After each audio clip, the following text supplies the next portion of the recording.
সাল্লাম চুক্তিপত্র সাইন করে দিল। মুসলমানরা নীরব হয়ে গেল, মনে করছে মুসলমানদের সাথে পেরে যাব। মুসলমানরা নীরব।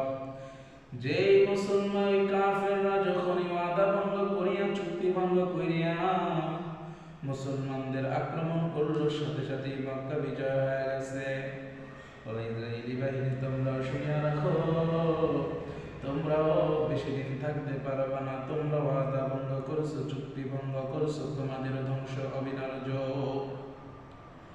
আল্লাহ রাব্বুল আলামিন ওয়াদা ভঙ্গকারীকে পছন্দ করেন না। আল্লাহ রাসূল সাল্লাল্লাহু আলাইহি ওয়াসাল্লাম ওয়াদা ভঙ্গকারীকে পছন্দ করেন না। মুসলমান, কিসের জন্য তোমার এই জীবন বাঁচিয়ে রাখবা? গুনাহ করতে করতে জীবনটা শেষ করে দিছ। এখন গুনাহ থেকে বাঁচার চিন্তা করো।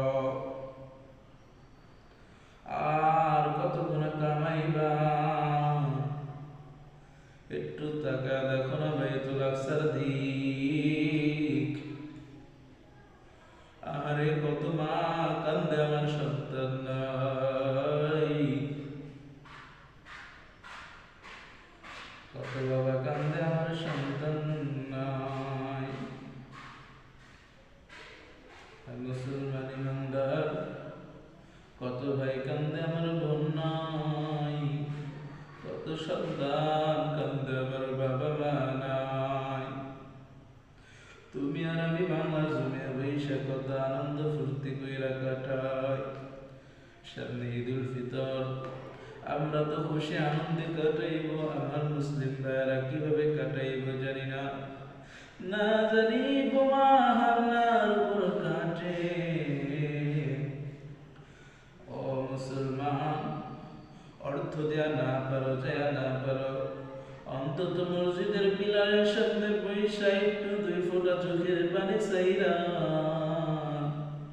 আমার মুসলিম ফিলিস্তিনি ভাইদের জন্য কাঁদতে পারো, আর আল্লাহর কাছে দোয়া করতে পারো, আল্লাহ তুমি আমার ফিলিস্তিনি ভাইদেরকে হেফাজত করো।